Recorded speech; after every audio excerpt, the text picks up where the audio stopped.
Bien-aimé dans le Seigneur, pourquoi ne veux-tu pas profiter des bons pâturages que Dieu offre à tous ceux qui croient en Jésus-Christ?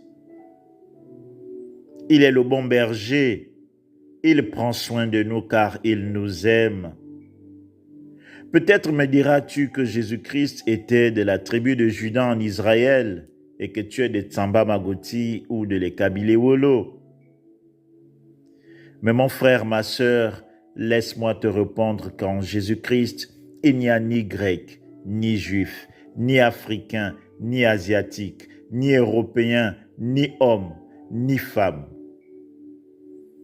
Car c'est pour tous les êtres humains que Dieu a sacrifié son Fils unique à la croix, pour que quiconque met sa confiance en Jésus-Christ devienne enfant de Dieu, hérite du royaume des cieux et vive en faisant ce qui est agréable à Dieu.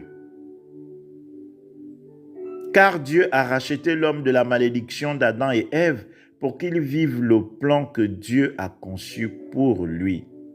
Bien-aimé dans le Seigneur, Dieu a une destinée pour toi. Ce plan commence par l'acceptation et la reconnaissance de Jésus-Christ comme Seigneur et Sauveur de sa vie. Et toi, as-tu déjà donné ta vie à Jésus-Christ? Cherches-tu continuellement la face de Dieu? Toi qui avais déjà abandonné l'Éternel, tu ne lui adresses plus des prières, tu ne vas plus à l'église pour lui rendre des actions de grâce au motif que ta vie ne change pas. Sais-tu qu'en le faisant, tu t'éloignes toi-même de Dieu? Et par conséquent, tu t'éloignes de son secours, tu t'éloignes de sa miséricorde, tu t'éloignes de son soutien.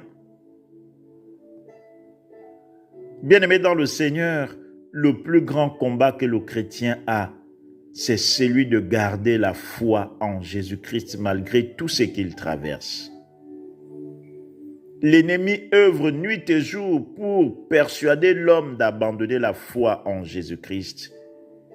C'est pour cela qu'il faut tenir ferme et chercher la face de Dieu constamment.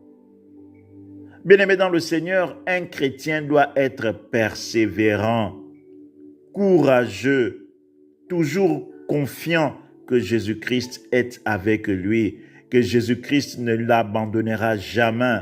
Être confiant que Jésus-Christ lui apportera du soutien, même si tout le monde l'abandonne,